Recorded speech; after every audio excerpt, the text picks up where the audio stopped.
Good morning all of you. Next third part fifth year గ్రూప్లో చూసినట్లయితే third part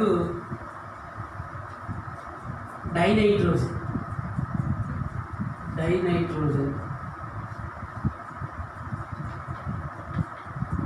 ఈ డైనైట్రోజన్ని N2గా రాస్తాం. డై అంటే ఏంటి అని అంటే రెండు, కాబట్టి దీన్ని ఏమని చెప్పవచ్చు అని అంటే డైనైట్రోజన్ చెప్పవచ్చు. ఇప్పుడు డైనైట్రోజన్ని తయారు చేయాలి. డైనైట్రోజన్ యొక్క తయారీ ఎట్లా తయారు చేస్తాము అని అంటే వాణిజ్యపరంగా చూసినట్లయితే గాలిని ద్రవీకరణం చేసి అంశిక స్వేదనం జరపడం ద్వారా ఏం పొందవచ్చు అని అంటే డైనైట్రోజన్ తయారు చేయవచ్చు.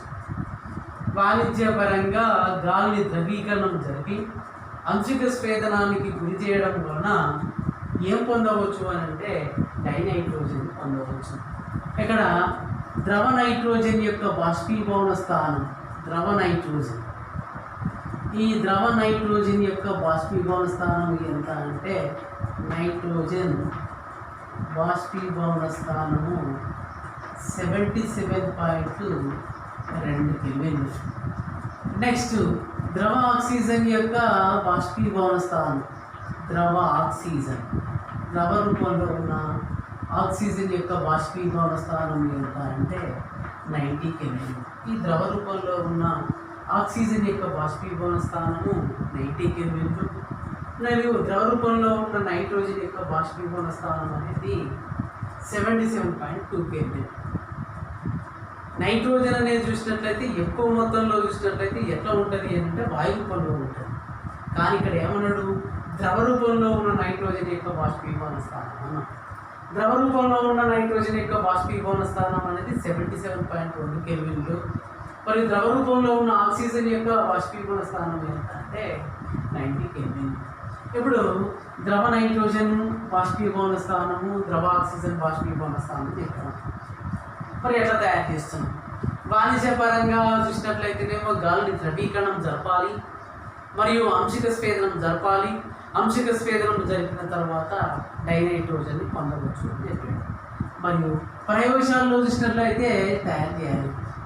ప్రయోగశాల పద్ధతి. ప్రయోగశాలలో చూసినట్లయితే డైనైట్రోజన్ని చూసినట్లయితే 3 చర్యలతో పొందవచ్చు. ఇక్కడ చూసినట్లయితే ప్రయోగశాలలో చూసినట్లయితే ఫస్ట్ పద్ధతి దేన్ని అని అంటే అమ్మోనియం క్లోరైడ్ ఉంది. ప్రయోగశాలలో అమ్మోనియం క్లోరైడ్ని తీసుకొని సోడియం నైట్రైట్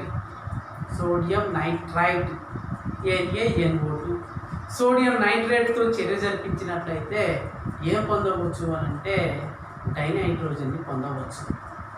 ఈ డైనైట్రోజన్ ఈ చర్య జరిపినప్పుడు దీంట్లో మాలిన్య పదార్థాలు అనేవి ఏర్పడతాయి.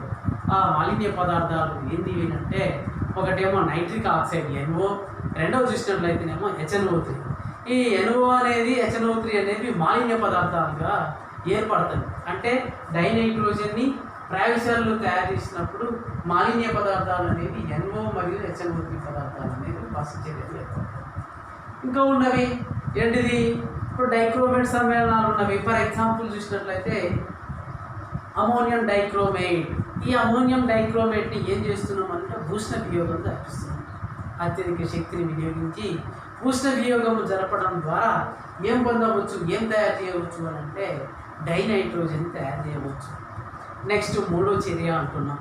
మూడో చర్య చూసినట్లయితే బేరియం అజైడ్ లేదా సోడియం అజైడ్ చూసినట్లయితే దేంతో చర్య జరపాలి, అత్యధిక ఉష్ణ వినియోగం జరపాలి. ఉష్ణ వియోగం జరుపుకున్నట్లయితే ప్రయోగశాలలో చూసినట్లయితే 3 పద్ధతుల ద్వారా డైనైట్రోజన్ని పొందవచ్చు.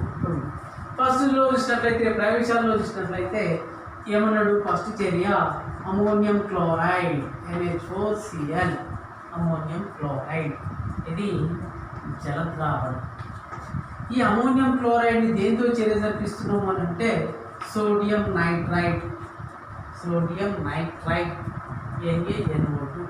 ఈ సోడియం నైట్రేట్తో చర్య జరిపించినట్లయితే ఏం ఏర్పడుతుంది అంటే dinitrogen N2.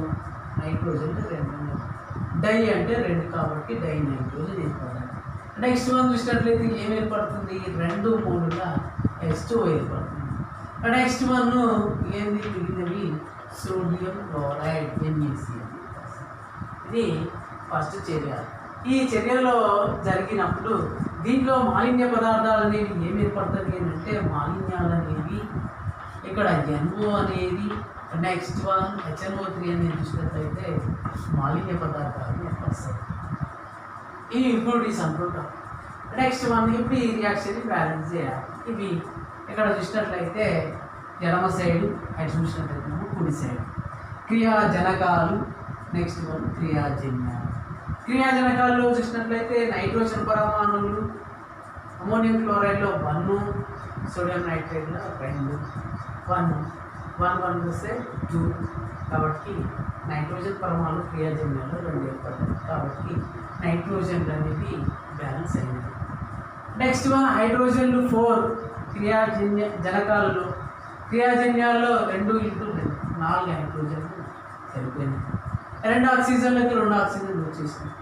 Next one sodium 1, next one chlorine 1, sodium chloride. కాబట్టి రియాక్షన్ అనేది బ్యాలెన్సింగ్ జరిగింది. ఈ విధంగా రియాక్షన్ బ్యాలెన్స్ చేసుకోవచ్చు. నెక్స్ట్ వన్ రెండవ చర్యలో చూసినట్లయితే ammonium డైక్లోరేట్ NH4 taken to Cr2O7. దీన్ని ఏమంటామంటే అమోనియం డైక్లోరేట్ అంటారు. దీన్ని ఏం చేయాలి, ఉష్ణ వియోగం జరపాలి. ఈ ఉష్ణ వియోగం జరపడం వలన ఏం ఏర్పడుతుందంటే డైనైట్రోజన్ ఏర్పడుతుంది, N2. నెక్స్ట్ వన్ చూసినట్లయితే 4H2O. నెక్స్ట్ వన్ చూసినట్లయితే క్రోమియం ట్రైఆక్సైడ్ Cr2O3. ఇది రెండో చర్యలు ఏర్పడే డైనైట్రోజన్. నెక్స్ట్ ఈ విధంగా క్రియాజనకాలు క్రియాజన్యాలు బ్యాలెన్స్ చేస్తే సేమ్ నైట్రోజన్లు క్రోమియంలు ఆక్సిజన్లు. Next one third one barium azide BaN3 taken to. ఈ బేరియం అజైడ్ని కూడా ఉష్ణ వియోగం జరపండి. ఉష్ణ వియోగం జరిపితే ఏం ఏర్పడుతుంది, బేరియం ఏర్పడుతుంది. నెక్స్ట్ వన్ డైనైట్రోజన్ ఏర్పడుతుంది. ఈ విధంగా ప్రయోగశాలలో చూసినట్లయితే డైనైట్రోజన్ని ఈ 3 చర్యల ద్వారా పొందవచ్చు. నెక్స్ట్ వన్ డైనైట్రోజన్ యొక్క ధర్మాలు. ఈ డైనైట్రోజన్ యొక్క ధర్మాలు చూసినట్లయితే డైనైట్రోజన్ అనేది రంగు, రుచి, వాసన మరియు విష స్వభావం లేనటువంటి వాయువు. ఇక్కడ చూసినట్లయితే ధర్మాలు. ఇక్కడ ఫస్ట్ వన్ చూసినట్లయితే డైనైట్రోజన్ చూసినట్లయితే రంగు ఉండదు, వాసన, నెక్స్ట్ వన్ రుచి మరియు విష స్వభావం లేనటువంటి వాయు పదార్థం. నెక్స్ట్ వన్ ఇక్కడ చూసినట్లయితే డైనైట్రోజన్కి చూసినట్లయితే 2 స్థిరమైన ఐసోటోపులు కలవు. 2 స్థిర